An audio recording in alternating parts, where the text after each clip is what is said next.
Students हम discuss करेंगे important news के बारे में। First news is regarding the GST के पर्सपेक्टिव से है। स्टूडेंट जीएसटी का जो कलेक्शन है वो इंक्रीज हुआ है, उसी के पर्सपेक्टिव से यहाँ पे डिस्कस किया गया।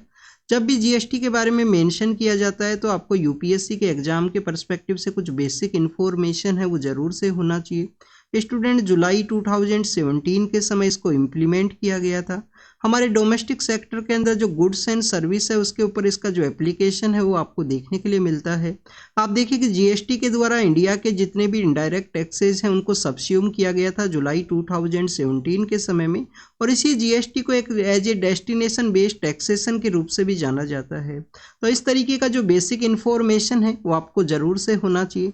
स्टूडेंट जिस कॉन्स्टिट्यूशन अमेंडमेंट एक्ट के थ्रू जीएसटी को इम्प्लीमेंट किया गया था उसी के थ्रू आपको ये जो कॉन्स्टिट्यूशनल बॉडी है वो भी आपको देखने के लिए मिलता है।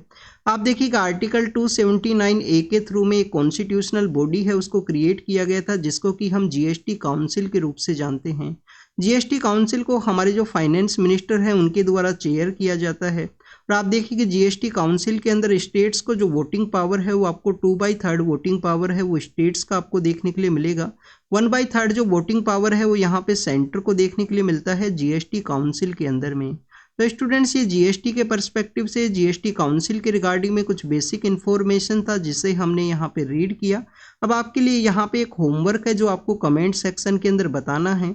स्टूडेंट जब भी हम जीएसटी के बारे में रीड करते हैं, उसके इम्प्लीमेंटेशन के बारे में रीड करते हैं, तो आपको एक कॉन्स्टिट्यूशनल अमेंडमेंट एक्ट के बारे में पता होना चाहिए कि किस कॉन्स्टिट्यूशन अमेंडमेंट एक्ट के थ्रू जो जीएसटी है उसको इम्प्लीमेंट किया गया था।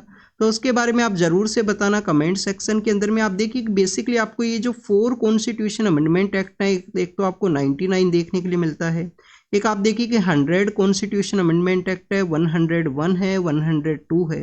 तो इन 4 के बारे में भी आपको जानकारी होना चाहिए, इनके बारे में आप रीड करना, क्योंकि आप देखिए कि 102 के अंदर में आपको देखने के लिए मिलेगा जो national commission for backward classes है उनका जो कमीशन है उसको कॉन्स्टिट्यूशनल जो स्टेटस है वो दिया गया था।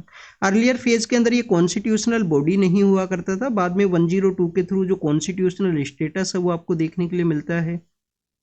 ओबीसी कमीशंस के जो इनिशियल फेज है उनके बारे में भी आपको पता होना चाहिए। कालरेकर कमीशन है, फर्स्ट आपको काका कालरेकर कमीशन देखने के लिए मिलेगा। बाद में आप देखिए कि मंडल कमीशन है उसको कॉन्स्टिट्यूट किया गया था। तो इस तरीके से आपको डिफरेंट जो कमीशंस हैं उनके बारे में भी यहाँ पे बेसिक इन्फॉर्मेशन होना चाहिए। नेक्स्ट अगर हम बात करें स्टूडेंट्स स्पेक्ट्रम का जो अलोकेशन है उसके पर्सपेक्टिव से सुप्रीम कोर्ट का जो रजिस्ट्री है उनके द्वारा एक एप्लीकेशन है उसको एक्सेप्ट नहीं किया गया, उसको रिजेक्ट कर दिया गया है। रिजेक्ट बेसिकली ये किया गया है कि यहाँ पे एक एप्लीकेशन को फाइल किया गया था कि जो स्पेक्ट्रम से उनका अलोकेशन किया जाएगा विदाउट द ऑक्शन का जो कॉन्सेप्ट है उसके थ्रू में। बट आप देखिए कि 2012 के समय में आपको यहाँ पे एक प्रोसीजर है वो देखने के लिए मिलता है स्पेक्ट्रम का जो अलोकेशन है उसके रिगार्डिंग में, जो सुप्रीम कोर्ट के द्वारा एक केस के अंदर ही ऑब्जर्व किया गया था जिसको कि हम 2G केस के रूप से जानते हैं। यहाँ पे जो स्पेक्ट्रम है उसको एक एज ए नेचुरल सोर्स के रूप से उसको माना गया है कि जो स्पेक्ट्रम है उसको किसके रूप से माना गया है, नेचुरल सोर्स के रूप से। उसका जो एडमिनिस्ट्रेशन का जो कंप्लीट प्रोसेस है, किस तरीके से स्पेक्ट्रम को अलाउ करना है, किस तरीके से ऑक्शन को कैरी आउट करना है, इस तरीके का जो एडमिनिस्ट्रेशन का जो कंप्लीट पावर है वो सेंटर के रिगार्डिंग में आपको देखने के लिए मिलता है। बट स्टूडेंट्स उसी केस के अंदर ऑब्जर्व किया गया कि spectrum as a natural resources है, प्राइवेट प्लेयर्स को अगर इसको अलोकेट करना है तो एक ट्रांसपेरेंट मैनर के अंदर में इसको अलोकेट करना चाहिए, जिसके अंदर में आप देखिए कि ऑक्शन है वो बेसिकली कंप्लीटली ट्रांसपेरेंट मैनर के अंदर में होना चाहिए। तो उसी के रिगार्डिंग में जो एप्लीकेशन है उसको रिजेक्ट किया गया है सुप्रीम कोर्ट का जो रजिस्ट्री है उनके द्वारा। नेक्स्ट अगर हम बात करें स्टूडेंट्स उड़ीसा के पर्सपेक्टिव से है, उड़ीसा का एक रिवर है उसको यहाँ पे शो किया गया है फोटो के अंदर। स्टूडेंट्स उड़ीसा वेस्टर्न उड़ीसा के अंदर एक डिस्ट्रिक्ट है जिसको कि हम बोलांगीर या बालांगीर डिस्ट्रिक्ट के रूप से जानते हैं। वहाँ का ये जो फोटो है उसको शो किया गया है कि रिवर है वो ड्राई हो चुका है, इतना ही जो स्ट्रेच एरिया है वो बचा है जिसके थ्रू जो वाटर है वो आपको देखने के लिए मिलता है। आप देखिए कि रिवर का जो कंप्लीट एरिया हुआ करता था जहाँ से ये रिवर है वो फ्लो किया करती थी। नेक्स्ट अगर हाँ ये कोई एक लोकल रिवर है स्टूडेंट्स, किसी रिवर का जो नेम है वो यहाँ पे नहीं मेंशन है। इसके अलावा आपको यहाँ पे स्टूडेंट्स उड़ीसा के पर्सपेक्टिव से कुछ बेसिक इन्फॉर्मेशंस भी होना चाहिए रिवर के रिगार्डिंग में। आप देखिए उड़ीसा के अंदर में आपको कौन कौन सा जो रिवर है वो देखने के लिए मिलता है। महानदी जो रिवर है वो भी फ्लो करता है उड़ीसा के थ्रू में, महानदी जो रिवर है वो भी फ्लो करता है। ब्रह्माणी है, बैतराणी है, इस तरीके का जो रिवर है वो भी आपको देखने के लिए मिलता है इसी उड़ीसा के थ्रू में। अगर हम डिस्कस करें स्टूडेंट्स उड़ीसा का जो रामसर साइट्स हैं उनके पर्सपेक्टिव से, आप देखिए कि रामसर साइट्स के बारे में भी आपको पता होना चाहिए। तो आपको टोटल जो 5 या 6 रामसर साइट्स हैं वो देखने के लिए मिलती हैं उड़ीसा के अंदर में, उनके बारे में आपको पता होना चाहिए। एक तो देखिए आप देखिए अंसुपा नाम का जो लेक है, अंसुपा लेक काफ़ी बार आपको न्यूज के अंदर भी देखने के लिए मिलता है उड़ीसा के पर्सपेक्टिव से। तो अंसुपा लेक वहाँ पे सिचुएटेड है। भीतरकनिका का जो एरिया है जो मैंग्रोव्स के लिए जाना जाता है, तो भीतरकनिका जो बेसिकली मैंग्रोव्स के लिए काफ़ी ज़्यादा फेमस है। तो आप देखिए कि भीतरकनिका जो बेसिकली यहाँ पे एक रामसर साइट है वो भी आपको देखने के लिए मिलेगा। इसके अलावा स्टूडेंट चिल्का लेक है, चिल्का लेक वहाँ पे रामसर साइट का पार्ट है। हीराकुंड आपको देखने के लिए मिलता है, हीराकुंड जो रिजर्वोयर्स है वो भी यहाँ पे बेसिकली रामसर साइट का ही पार्ट है। इसके अलावा स्टूडेंट 2 रामसर साइट्स हैं वो भी आपको यहाँ पे देखने के लिए मिलती हैं, जिसको कि हम यहाँ पे सतकोसिया लेक के रूप से जानते हैं। और तंपारा जो लेक है, सतकोसिया का जो एरिया है, सतकोसिया जो लेक है वो बेसिकली यहाँ पे रामसर साइट है। और इसके अलावा आप देखिए कि तंपारा नाम का जो लेक है, ये तंपारा लेक एक्चुअली में न्यूज के अंदर था स्टूडेंट्स, कुछ पोल्यूशन की वजह से सितंबर अक्टूबर का जो मंथ है उस दौरान में। तो इस तरीके से 6 जो रामसर साइट हैं उड़ीसा का उनके बारे में हमने रीड किया। बोलांगीर नाम का जो डिस्ट्रिक्ट है उड़ीसा का जो वेस्टर्न पार्ट है वहाँ पे सिचुएटेड है, उसके बारे में देखा कि वहाँ पे रिवर ड्राई हो चुका है। महानदी, ब्रह्माणी, बैतराणी नाम का जो नदियाँ हैं उनके बारे में यहाँ पे रीड किया। प्लास्टिक के पर्सपेक्टिव से आप देखिए कि ओटावा के अंदर में, ओटावा कहाँ पे है, कनाडा के अंदर में ओटावा आपको देखने के लिए मिलता है। स्टूडेंट्स ओटावा के बारे में जब भी हम रीड करते हैं तो आपको एक ओटावा डिक्लेरेशन के बारे में भी पता होना चाहिए। यहाँ पे तो प्लास्टिक के पर्सपेक्टिव से डिस्कशन किया गया है, प्रोग्रेस आपको कंप्लीट जो कोई कंक्लूजन है वो नहीं देखने के लिए मिलेगा। प्लास्टिक का जो बैन है वो यहाँ पे होना चाहिए, उसके रिगार्डिंग में जो वर्ल्ड का जो इकोनॉमीज है, जो कंट्रीज है, उनके द्वारा इसको डिस्कस किया गया। ये जो न्यूज़ है वो साइंस के पेज के ऊपर है स्टूडेंट्स, साइंस के पेज का न्यूज़ है, वहाँ पे आप इसको रीड करना। तो आप देखिए कि ओटावा के अंदर में डिस्कशन हुआ पर बैन को कम्प्लीटली यहाँ पे एप्लीकेशन या डिक्लेरेशन का जो एग्रीमेंट है वो आपको नहीं देखने के लिए मिलता है। नेक्स्ट अगर हम बात करें क्या इंडिया का क्या यहाँ पे स्टैंड है, इंडिया का स्टैंड के पर्सपेक्टिव से अगर हम डिस्कस करें, इंडिया बेसिकली यहाँ पे रेस्ट्रिक्शंस के रिगार्डिंग में इंडिया के द्वारा डिस्कस किया गया है कि प्लास्टिक बैन को आप रेस्ट्रिक्ट कीजिए, प्लास्टिक का जो यूज़ है उसको आप रेस्ट्रिक्ट कीजिए, बट कम्प्लीटली जो बैन है वो प्रेजेंट समय में पॉसिबल नहीं है। इंडिया के द्वारा यहाँ पे डिस्कस किया गया है। नेक्स्ट अगर हम बात करें स्टूडेंट्स ओटावा के बारे में, हमने यहाँ पे रीड किया तो आप देखिए कि आपको एक 1996 के समय में, 1996 के समय में एक ओटावा डिक्लेरेशन है वो देखने के लिए मिलता है। किसके रिगार्डिंग में है ओटावा डिक्लेरेशन, जो आर्कटिक का जो रीजन है, आर्कटिक का जो काउंसिल है उसके पर्सपेक्टिव से है।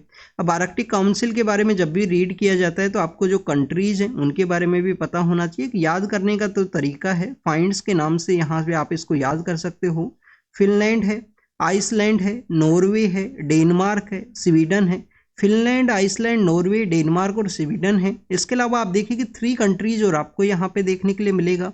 3 कंट्रीज कौन से हैं, आप देखिए कि यूएसए है, यूएसए के अलावा जो ओटावा के अंदर में डिस्कशन हुआ था मीन्स कनाडा भी इसका पार्ट है। और आप देखिए कि रसिया भी इसका पार्ट आपको देखने के लिए मिलता है, क्योंकि रसिया का तो काफ़ी सारा एरिया है जो इस आर्कटिक का जो रीजन है उसके अंदर में अपना एरिया शेयर करता है, जो कम्प्लीटली फ्रोजन स्टेट के अंदर होया करेगा। नेक्स्ट अगर हम बात करें स्टूडेंट्स इसी आर्कटिक रीजन के बारे में, अभी देखिए कि रसिया के अंदर में एक जो फ्लड का जो सिचुएशन है आपको देखने के लिए मिला था रिसेंटली। वो फ्लड का सिचुएशन किस वजह से क्रिएट हुआ, क्योंकि आर्कटिक के रीजन के अंदर में जब आइस का मेल्टिंग होगा तो काफ़ी सारा जो रसिया का एरिया है वहाँ पे आपको जो फ्लड का जो सिचुएशन है वो देखने के लिए मिल सकता है। ऐसा काफ़ी सारे जो इन्वायरमेंटलिस्ट हैं उनके द्वारा डिस्कस किया गया था। इसी न्यूज़ के अंदर में स्टूडेंट्स यूएनईपी के बारे में भी मेंशन किया गया है, यूनाइटेड नेशन एनवायरनमेंट प्रोग्राम के बारे में। 1972 के समय एक एग्रीमेंट के थ्रू इसको इम्प्लीमेंट किया जाता है, एक ट्रीटी के थ्रू इसका इम्प्लीमेंटेशन आपको देखने के लिए मिलेगा। हेडक्वार्टर कहाँ पे है, नैरोबी जो केन्या का है वहाँ पे इसका जो हेडक्वार्टर है वो आपको देखने के लिए मिलता है, किसका, यूनाइटेड नेशन एनवायरनमेंट प्रोग्राम का। एकमात्र ऐसा इंस्टीट्यूशन है यूएन का प्रेजेंट समय में जिसका हेडक्वार्टर है वो आप देखिए कि अफ्रीकन कॉन्टिनेंट के अंदर सिचुएटेड है। इसके अलावा 1978 के समय एक यूएन हैबिटाट नाम का एक ऑर्गेनाइजेशन है, उसका भी हेडक्वार्टर आपको नैरोबी केन्या के अंदर देखने के लिए मिलता है। नेक्स्ट अगर हम बात करें स्टूडेंट, चंद्रयान फर्स्ट का जो फाइंडिंग्स हैं उनके बारे में डिस्कस किया गया है। चंद्रयान फर्स्ट के द्वारा फाइंड किया गया था कि जो हमारा मून है, मून का जो पोलार एरिया है, पोलार एरिया के अंदर जो क्रेटर्स का एरिया है वहाँ पे बेसिकली वाटर आइस है, उसका अवेलेबिलिटी हो सकता है, उसका पॉसिबिलिटी हो सकता है। तो उसी को एज ए प्रूफ के रूप से इसरो के द्वारा इसको डिस्कस किया गया है। हमारे एग्जाम के पर्पज से जो कुछ इन्फॉर्मेशन है वो यही बेसिक इन्फॉर्मेशन है और कुछ यहाँ पे मेंशन नहीं किया गया है। बट चंद्रयान फर्स्ट के बारे में जब भी हम रीड करते हैं तो अभी आप देखिए कि रिसेंटली हमारा जो चंद्रयान थर्ड मिशन जो हमने लॉन्च किया था वो वहाँ पे सक्सेसफुली जो लैंडिंग है वो भी आपको देखने के लिए मिलता है। तो आप देखिए कि चंद्रयान थर्ड मिशन के अंदर में बेसिकली जो लैंडिंग पॉइंट है उसको इंटरनेशनल जो एस्ट्रोनॉमिकल यूनियन है उसके द्वारा भी रिकॉग्नाइज किया गया है, उसका जो चंद्रयान थर्ड का जो लैंडिंग पॉइंट है। तो आपको यहाँ पे लैंडिंग पॉइंट्स के बारे में जानकारी होना चाहिए। आप देखिए कि चंद्रयान फर्स्ट के बारे में डिस्कस करें, 2008 के समय इसको लॉन्च किया गया था। नेमिंग किस नाम पे इसका जो लैंडिंग पॉइंट है उसको क्या नाम दिया गया वो आपको देखने के लिए मिलता है जौहर पॉइंट। आपको क्या देखने के लिए मिलेगा, जौहर पॉइंट इसका नाम है वो दिया गया था चंद्रयान फर्स्ट को। चंद्रयान सेकंड के बारे में अगर हम बात करें जो देखिए कंप्लीटली जो हम बात करेंगे जो सक्सेस है वो नहीं मिल पाया था, लैंडिंग के अंदर में कुछ यहाँ पे प्रॉब्लम होने की वजह से जो कंप्लीट सक्सेस आपको नहीं देखने के लिए मिलता है। 2019 के समय उसको लॉन्च किया गया था चंद्रयान सेकंड को, और आप देखिए कि लैंडिंग पॉइंट का क्या नाम था, तिरंगा शायद आपको नाम है वो देखने के लिए मिलेगा। ये जो सेकंड का जो नेमिंग है वो मैं यहाँ पे कंप्लीटली श्योर नहीं हुई स्टूडेंट्स, इसके बारे में आप कमेंट सेक्शन के अंदर बता सकते हो क्या वो तिरंगा ही नाम है या कोई दूसरा नाम है। गूगल करके रीड करना अगर आपको नहीं पता है तो। अभी कुछ दिन पहले मार्च या फरवरी के मंथ के समय हमने इसको रीड किया था। अब अगर हम बात करें चंद्रयान थर्ड के बारे में तो आप देखिए कि इंडियन गवर्नमेंट के द्वारा चंद्रयान थर्ड का जो लैंडिंग डे है वो भी आपको पता होना चाहिए, क्योंकि आप देखिए उसके बाद में हमारा स्पेस डे है वो हम सेलिब्रेट करते हैं। उस डे को हमारी गवर्नमेंट के द्वारा नेशनल स्पेस डे के रूप से उसको रिकॉग्नाइज किया गया है। चंद्रयान थर्ड का जो लैंडिंग है वो आपको 23 अगस्त के दिन देखने के लिए मिलता है। अगर हम लैंडिंग पॉइंट के बारे में बात करें तो उसका जो नाम है शिव शक्ति के नाम से किया गया है, शिव शक्ति का जो नाम है वो उसको दिया गया है। इंटरनेशनल एस्ट्रोनॉमिकल यूनियन के द्वारा यहाँ पे जो हमारा लैंडिंग पॉइंट है उसको रिकॉग्नाइज भी किया गया था अभी रिसेंटली, इसके बारे में भी आपको पता होना चाहिए। इनका एक नेमिंग का कॉन्सेप्ट है, कोई रिलीजियस या माइथोलॉजिकल जो नेम है वो यहाँ पे नहीं होना चाहिए। बेसिकली नेमिंग के कॉन्सेप्ट के अंदर भी एक आपको कुछ प्रोविजंस है वो देखने के लिए मिले हैं। यहाँ पे इलेक्शन का जो सिंबल है उसके बारे में है। आप देखिए कि एक पॉलिटिकल पार्टी है, उस पॉलिटिकल पार्टी का जो सिंबल है ग्लास का जो ट्रम्बलर है उसको यहाँ पे कहा गया है इलेक्शन कमीशन के द्वारा रिटर्निंग ऑफिसर्स को कि ये जो सिंबल है आंध्र प्रदेश के अंदर में ये पॉलिटिकल पार्टी का जो प्रेजेंस है वो आपको देखने के लिए मिलता है। तो इलेक्शन कमीशन के द्वारा रिटर्निंग ऑफिसर्स को कहा गया कि ये जो सिंबल है जो ग्लास का जो ट्रम्बलर है इसको आपको अलोकेट नहीं करना है किसी इंडिविजुअल कैंडिडेट को, किसी इंडिपेंडेंट कैंडिडेट को यहाँ पे नहीं डिक्लेयर करना है। तो बेसिकली इनका जो सिंबल है इसके रिगार्डिंग में इनके द्वारा आंध्र प्रदेश का जो हाई कोर्ट है उसके अंदर में अप्रोच किया गया था, उसके रिगार्डिंग में जजमेंट आपको देखने के लिए मिलता है कि इनका जो सिंबल है उसको बेसिकली यहाँ पे रिकॉग्नाइज किया गया। नेक्स्ट आप देखिए कि एक वाटरफॉल के बारे में यहाँ पे डिस्कस किया गया है। विभूति नाम का जो वाटरफॉल है जो आपको कर्नाटका के अंदर देखने के लिए मिलता है कि जो समर के अंदर जो हीट है उसको बीट करने के लिए लोग हैं जो वाटरफॉल के वहाँ पे पहुँचे हैं उसको यहाँ पे बताया गया। तो स्टूडेंट्स वेस्टर्न घाट के अंदर में काफ़ी सारे वाटरफॉल्स आपको देखने के लिए मिलते हैं। वेस्टर्न घाट का इस एरिया के अंदर में काफ़ी सारे जो वाटरफॉल हैं वो आपको देखने के लिए मिलते हैं। एक आप देखिए कि गीरा नाम का जो वाटरफॉल है वो कुछ दिन पहले न्यूज के अंदर भी आपको देखने के लिए मिलता है। कुंचिकल नाम का जो फॉल है जो कि आपको हाईएस्ट वाटरफॉल देखने के लिए मिलता है। माधवी नाम का जो मंडावी नाम का जो नदी है उसके ऊपर में आप देखिए कि दूध सागर नाम का जो वाटरफॉल है वो भी सिचुएटेड है कर्नाटका के वहाँ पे। तो यहाँ पे कुछ बेसिक इन्फॉर्मेशन है वो जरूर से होना चाहिए आपको वाटरफॉल्स की रिगार्डिंग में। क्या ऐसे क्वेश्चंस पूछे जा सकते हैं यूपीएससी के द्वारा, ये भी एक बेसिक यहाँ पे एक इस तरीके से भी आपको पता होना चाहिए। आप देखिए कि स्टूडेंट 2019 के समय में ग्लेशियर की रिगार्डिंग में क्वेश्चन पूछ लिया गया था सिविल सर्विस प्रीलिम्स के एग्जाम के अंदर में। तो हो सकता है कि आपसे इस तरीके का जो सवाल है वो पूछ लिया जाए, वाटरफॉल्स दे दिए जाएं, आपको पूछ लिया जाए कि इनमें से कौन से वाटरफॉल हैं जो कि वेस्टर्न घाट का जो एरिया है वहाँ पे सिचुएटेड है, या आपसे क्वेश्चन इस तरीके से पूछ लिया जाए कि कौन से वाटरफॉल हैं जो बेसिकली ईस्टर्न घाट का जो पार्ट है वहाँ पे ये सिचुएटेड है। तो इस तरीके से आपसे जो सवाल है वो पूछे जा सकते हैं, आपको ऐसे प्रिपेयर करना है। क्या वेस्टर्न घाट ईस्टर्न घाट के रिगार्डिंग में क्वेश्चंस पूछे गए हैं? तो आप देखिए कि सिविल सर्विस प्रीलिम्स का एग्जामिनेशन 2016 के समय में ऐसे क्वेश्चंस वो पूछे गए थे। 2016 के समय में आप देखिए कि प्रीलिम्स के एग्जाम में एक क्वेश्चन पूछ लिया गया था स्टेट्स के रिगार्डिंग में, कि जो हमारा वेस्टर्न घाट है वो कौन कौन से स्टेट्स के अंदर सिचुएटेड है। तो ये बेसिक इन्फॉर्मेशन है, आपको यहाँ पे पता होना चाहिए। एडिटोरियल्स के बारे में रीड करते हैं स्टूडेंट्स। आप देखिए कि यहाँ पे इंडियन ओशियन रीजन के बारे में है। इंडियन ओशियन रीजन का जो वार्मिंग है उसको अभी रिसेंटली डिस्कस किया गया है एक रिपोर्ट के थ्रू में, कि अर्लियर फेज के अंदर में 1.3 डिग्री का जो टेम्परेचर है उसके थ्रू आपको वार्मिंग का जो सिचुएशन है वो देखने के लिए मिलता था, बट प्रेजेंट समय में 1.7 डिग्री के आसपास जो वार्मिंग है वो इंडियन ओशियन रीजन के अंदर में या इंडियन ओशियन के अंदर में देखने के लिए मिला है। IITM पुणे के द्वारा भी कुछ फोरकास्ट है वो यहाँ पे किया गया है, ग्लोबल जो कार्बन एमिशन है उसका क्या इम्पैक्ट देखने के लिए मिला है एमिशन के रिगार्डिंग में, तो उसी के पर्सपेक्टिव से आपको यहाँ पे जो डिस्कशन है वो देखने के लिए मिलता है। बट आप देखिए कि जब भी हम यहाँ पे ओशियन का जो वार्मिंग है उसको डिस्कस करते हैं तो ओशियन का वार्मिंग मीन्स ये नहीं है कि जो सरफेस टेम्परेचर है वही यहाँ पे वार्मिंग सिचुएशन के अंदर है, आपको जो डीप ओशियन के अंदर भी वार्मिंग का जो सिचुएशन है वो देखने के लिए मिलता है। तो उसकी वजह से स्टूडेंट्स क्या यहाँ पे इम्पैक्ट आपको देखने के लिए मिलेंगे, हम लैंड के एरिया के अंदर में हीट वेव के बारे में डिस्कस करते हैं। तो स्टूडेंट्स यहाँ पे मैरीन का जो एरिया है उसके अंदर हीट वेव का जो सिचुएशन है वो क्रिएट होगा। रैपिड जो साइक्लोन्स है वो फॉर्मेट होंगे, समय समय पे जो साइक्लोन्स है वो कंटिन्यूस आपको देखने के लिए मिलेंगे। आप देखिए कि लास्ट कुछ ईयर्स के अंदर भी आपको जो नंबर ऑफ साइक्लोन्स का जो नंबर्स हैं वो इंक्रीज होते हुए आपको देखने के लिए मिलते हैं। एक ईयर के अंदर में 2-3 जो साइक्लोन्स हैं उनका फॉर्मेशन आपको देखने के लिए मिलेगा। तो नंबर ऑफ साइक्लोन्स है वो यहाँ पे फॉर्म होंगे, उनका जो नंबर है वो यहाँ पे इंक्रीज हो सकता है।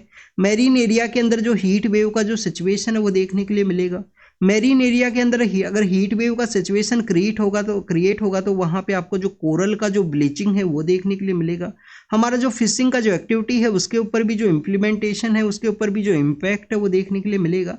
और आप देखिए कि हमारा जो मानसून का जो पीरियड है उसके अंदर भी अनइवन डिस्ट्रीब्यूशन आपको देखने के लिए मिलेगा, या उसका जो पैटर्न है उसके अंदर में कंप्लीटली जो चेंज है वो यहाँ पे हो सकता है।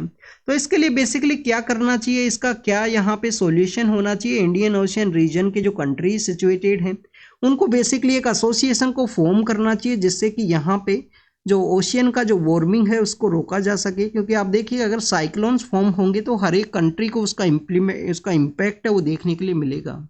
अगर हम डिस्कस करें स्टूडेंट्स इंडिया के पर्सपेक्टिव से तो आप देखिए इंडिया का भी जो कोस्ट लाइन है वो आपको काफ़ी सारा एरिया देखने के लिए मिलता है। तो अगर नंबर ऑफ साइक्लोन्स यहाँ पे इंक्रीज होंगे तो हमारा जो कोस्ट लाइन का जो एरिया है वहाँ पे जो बेसिकली आप देखिए कि जो डिस्ट्रैक्शन का जो सिचुएशन है वो भी यहाँ पे क्रिएट हो सकता है।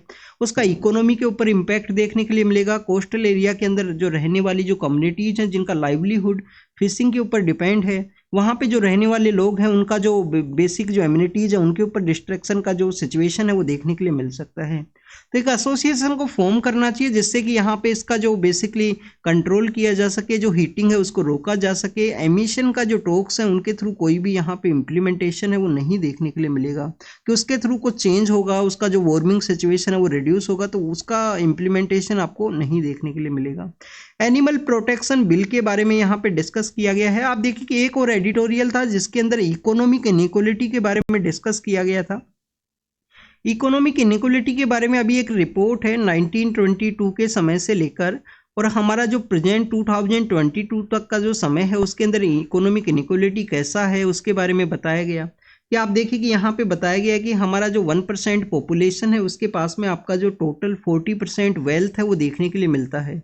1% पॉपुलेशन के पास में टोटल 40% वेल्थ है। अगर हम इनकम के पर्सपेक्टिव से डिस्कस करें स्टूडेंट तो 22% जो इनकम है वो भी आपको देखने के लिए मिलेगा हमारा जो टोटल 1% पॉपुलेशन है उसके पास में। तो उसी इनइक्वालिटी के बारे में वहाँ पे डिस्कस किया गया है कि इनइक्वालिटी कैसे इंक्रीज हुआ समय के साथ में। इतना हमारा जो यूपीएससी का एग्जाम है उसके पर्सपेक्टिव से इम्पोर्टेंट इन्फॉर्मेशन नहीं था, इस वजह से हमने उसे ऐड नहीं किया है। एनिमल प्रोटेक्शन बिल के बारे में यहाँ पे रीड करते हैं। रिसेंटली आप देखिए कि क्रोएशिया के अंदर में जो क्रोएशिया नाम का जो कंट्री है वहाँ पे एक एनिमल प्रोटेक्शन बिल है उसको लाया गया, तो उसी के थ्रू डिस्कस किया गया है कि हमारे यहाँ पे भी जो एनिमल प्रोटेक्शन बिल है उसको ड्राफ्ट तो कर लिया गया है, उसको इम्प्लीमेंट किया जाए, उसको प्रेजेंट किया जाए और आप देखिए कि यहाँ पे एनिमल्स का जो वेलफेयर है उसको इंश्योर किया जाए। उसी के रिगार्डिंग में कुछ डिस्कस किया गया है कि लास्ट टाइम हमारे यहाँ पे 1960s के समय में prevention of cruelty against the animal का जो एक्ट है वो देखने के लिए मिलता है कि एनिमल्स के अगेंस्ट में जितना भी क्रूअल एक्टिविटी है उसको बैन करना है, उसको रोकना है। उसी के रिगार्डिंग में ये एक्ट है वो इम्प्लीमेंटेशन के अंदर में आया था, बट आप देखिए कि प्रेजेंट समय में इसका जो इनइफेक्टिवनेस है उसके बारे में यहाँ पे डिस्कस किया गया है कि यहाँ पे इनइफेक्टिवनेस इस तरीके से है कि यहाँ पे काफ़ी सारे जो ऑफेंस है वो बेलेबल ऑफेंस है, काफ़ी सारे ऑफेंस आपको बेलेबल देखने के लिए मिलते हैं, नॉन कोग्निजेबल ऑफेंस आपको देखने के लिए मिलते हैं। उनको आप देखिए काफ़ी किसी भी पर्सन के द्वारा जो क्रूअल एक्टिविटी को किया गया है उनको काफ़ी आराम से जो रिलीज है वो आपको देखने के लिए मिलेगा। नेक्स्ट अगर हम बात करें काफ़ी सारे केसेस के अंदर में आपको जस्ट एज ए फाइन ही ओनली आपको देखने के लिए मिलता है, तो वो भी एक रीजन है जिसकी वजह से यहाँ पे 1960 का जो prevention of cruelty against the animal का जो एक्ट है इसको यहाँ पे अपग्रेड किया जाए, काफ़ी सारे ऐसे प्रोविजंस को ऐड किया जाए क्योंकि प्रेजेंट समय में जो सोसाइटल जो स्ट्रक्चर है वो भी चेंज हुआ है। काफ़ी सारे जो क्रूअल एक्टिविटीज हैं वो सामने आई हैं एनिमल्स के अगेंस्ट में पर्सन्स के द्वारा, तो उनको भी यहाँ पे ऐड किया जाए इस नए अमेंडमेंट एक्ट के अंदर में। स्टूडेंट्स 1960 के समय में जब इस एक्ट को इम्प्लीमेंट किया गया था तो आप देखिए कि एक इम्पोर्टेंट पर्सनैलिटी है रुक्मणी देवी अरुंडेल। रुक्मणी देवी अरुंडेल के द्वारा बेसिकली भारतनाट्यम से वो रिलेटेड हैं। उनका एक फाउंडेशन आपको तमिलनाडु के अंदर भी देखने के लिए मिलता है जो लास्ट ईयर न्यूज के अंदर में था। एक फाउंडेशन उनके द्वारा इस्टेब्लिश किया गया था एक एकेडमी के रूप से तमिलनाडु के अंदर में रुक्मणी देवी अरुंडेल के द्वारा। तो 1960 के समय जब इस एक्ट को इम्प्लीमेंट किया गया तो उनके द्वारा काफ़ी अच्छा एक स्पीच है वो आपको देखने के लिए मिलता है, उसके बारे में भी यहाँ पे मेंशन किया गया है कि उनके द्वारा बताया गया था कि एनिमल्स का जो राइट्स है उनको इंश्योर करने का हमारा एक रिस्पॉन्सिबिलिटी है, उसको हमको इंश्योर करना चाहिए। स्टूडेंट्स इसके अलावा animal welfare board of India है उसका भी इस्टेब्लिशमेंट के अंदर में जो रुक्मणी देवी अरुंडेल है उनका जो रोल है वो आपको देखने के लिए मिलेगा। नेक्स्ट अगर हम बात करें बजट सेशन के बारे में डिस्कस किया गया है, जो बिल यहाँ पे पास हुए हैं उनका जो डिस्कशन एंड डेलिब्रेशन है वो काफ़ी कम यहाँ पे देखने के लिए मिला। कुछ स्टेट्स के अंदर में बताया गया है कि जो 60% ऑफ बजट है, कहीं पे 80% ऑफ बजट है उसको एक दिन के अंदर ही पास करवा लिया गया। टू मच डिस्कशन नहीं देखने के लिए मिलता है। पार्लियामेंट का जो हमारा जो प्रोसीजर है उसका मेन मोटिव क्या है कि हर एक बिल का जो हर एक जो बजट है उसका जो क्लोज बाय क्लोज का जो डिस्कशन एंड डेलिब्रेशन है उसको किया जाए। आप देखिए कि हो सकता है कि कुछ गवर्नमेंट के द्वारा कुछ ऐसे जो क्लोजेज हैं उनको ऐड कर लिया जाए जिसको कि डिस्कशन एंड डेलिब्रेशन के थ्रू में अपोजिशन के द्वारा जो अपना कंसर्न्स है वो रेज किया जा सकता है। तो स्टूडेंट्स अगर हम बात करें ये जो बजट के बारे में बिल का जो पासिंग सिस्टम है उसके बारे में डिस्कस किया गया, डेलिब्रेशन यहाँ पे रिड्यूस हुआ है काफ़ी सारे स्टेट गवर्नमेंट्स के अंदर भी। ये PRS नाम का जो हमारे यहाँ पे एक ऑर्गेनाइजेशन है उसकी रिपोर्ट्स के अंदर में ये सामने आया है। पब्लिक अकाउंट कमेटी के थ्रू भी ये सामने आया कि काफ़ी सारे स्टेट्स हैं वो काफ़ी सारे जो बेसिकली बिल्स हैं वो कमेटी स्टेज के अंदर में नहीं जाया करते हैं, वो भी आपको देखने के लिए मिलता है। पब्लिक अकाउंट कमेटी के बारे में यहाँ पे मेंशन किया गया तो 1921 के समय इसका इस्टेब्लिशमेंट आपको देखने के लिए मिलेगा 15, और आप देखिए कि 7 मेंबर्स इसके अंदर टोटल 22 मेंबर्स हैं वो हुआ करते हैं। पब्लिक अकाउंट कमेटी को आप देखिए कि जो कैग है उसके रिगार्डिंग में भी एक इंपॉर्टेंट कमेटी आपको देखने के लिए मिलता है, ये फाइनेंस का कमेटी है। पब्लिक अकाउंट कमेटी हो गया, एस्टीमेट कमेटी हो गया, कमेटी ऑन पब्लिक अंडरटेकिंग हो गया, ये बेसिकली फाइनेंस का कुछ पार्लियामेंट्री कमेटी हैं जिनका मेंबरशिप है उसके बारे में आपको पता होना चाहिए। मैक्सिमम मेंबर्स कहाँ से हुआ करते हैं, 15 मेंबर्स आप देखिए कि लोकसभा से, 7 आपको राज्यसभा से देखने के लिए मिलेंगे। चेयरमैन कौन है ये जो हमारा पब्लिक अकाउंट कमेटी है इसके चेयरमैन के रिगार्डिंग में क्या प्रोविजन है ये आप कमेंट सेक्शन के अंदर बताना। क्या अपोजिशन का जो पॉलिटिकल पार्टी है उसके पर्सन यहाँ पे चेयरमैन होंगे, ये आपको जानकारी होना चाहिए। नेक्स्ट अगर हम बात करें वर्ल्ड के पर्सपेक्टिव से, आप देखिए यहाँ पे एक अटैक के बारे में है, एग्जाम के पर्पज से नहीं इंपॉर्टेंट है। चाइना के द्वारा एक एयरक्राफ्ट कैरियर है उसको यहाँ पे टेस्टिंग किया गया है, वो भी एग्जाम के पर्पज से नहीं इंपॉर्टेंट है। AI के बारे में है, नहीं इंपॉर्टेंट है। किसी पर्सन का डेथ हुआ है वो भी हमारे यहाँ पे नहीं इंपॉर्टेंट, एक नोवेलिस्ट हुआ करते थे उनके बारे में मेंशन किया गया है। यूएस के द्वारा इंडिया का कुछ अकाउंटेबिलिटी के बारे में डिस्कस किया गया है कि जो पन्नून का जो असैसिनेशन केस है उसके अंदर अकाउंटेबिलिटी है वो शो किया जाए इंडिया के द्वारा। ऑस्ट्रेलिया के द्वारा आप देखिए कि जो फॉरेन इंटरफेरेंस है उसके रिगार्डिंग में डिस्कस किया गया है कि इंटरफेरेंस नहीं होना चाहिए ऑस्ट्रेलिया के अंडर में किसी दूसरे कंट्री का, उसके बारे में यहाँ पे डिस्कशन है। नेक्स्ट अगर हम बात करें हमास का जो डील है उसके पर्सपेक्टिव से है कि यहाँ पे हमास का जो पीस डील है उसको साइन किया जाए, पीस को इम्प्लीमेंट किया जाए। जो यहाँ पे सेक्रेटरी ऑफ स्टेट हैं वो विजिट के लिए आए हैं यूएस के, तो उसी के रिगार्डिंग में डिस्कशन है यहाँ पे। नेक्स्ट अगर हम बात करें पाकिस्तान कोर्ट के बारे में है, और आप देखिए कि यूके के थ्रू जो असाइलम सीकर्स है उनको रवांडा के लिए सेंड किया गया है, उसी को यहाँ पे डिस्कस किया गया। इंग्लिश चैनल के थ्रू में जो अनडॉक्यूमेंटेड वे के रूप से यहाँ पे एंटर करते हैं यूके के अंदर में, उन असाइलम सीकर्स है उनको रवांडा के अंदर में सेंड किया गया है यूके के द्वारा। रिसेंटली एक बिल है उसको भी पास किया गया था। इंग्लिश चैनल के बारे में आपको पता होना चाहिए, सपोज कीजिए ये यूके है, इंग्लैंड यहाँ पे सिचुएटेड है, ये यहाँ पे फ्रांस आपको देखने के लिए मिलेगा। यहाँ पे जो इंग्लिश चैनल है वो सिचुएटेड है, यहाँ पे नॉर्दर्न सी है वो सिचुएटेड है। तो इंग्लिश चैनल बेसिकली सेपरेट किया करता है इंग्लैंड का जो सदर्न पार्ट है, इंग्लैंड का जो सदर्न पार्ट है। इसके अलावा आप देखिए कि यहाँ पे फ्रांस का जो कंट्री है उसको ये सेपरेट करता है। 3 ऐसी नदियां हैं जो यहाँ पे फ्लो करती हैं, जो आपको इंग्लैंड के थ्रू देखने के लिए मिलती हैं इंग्लिश चैनल के अंदर में। एक तो आप देखिए कि टेस्ट नाम का रिवर है, टेस्ट के अलावा आपको एक तमार नाम का जो रिवर है वो आपको देखने के लिए मिलता है, जो तमार नाम का जो एंशिएंट सिटी वहाँ पे सिचुएटेड है। इसके अलावा स्टूडेंट एक सींग नाम का जो रिवर है वो भी यहाँ से फ्लो करता है इसी सदर्न पार्ट ऑफ इंग्लैंड के थ्रू में, इस यहाँ पे इंग्लिश चैनल के अंदर में। फर्स्ट इंडियन कौन है जिनके द्वारा इंग्लिश चैनल को क्रॉस किया गया था स्विमिंग के थ्रू में? तो आपको आरती शाह नाम से एक पर्सनैलिटी हैं वो देखने के लिए मिलती हैं।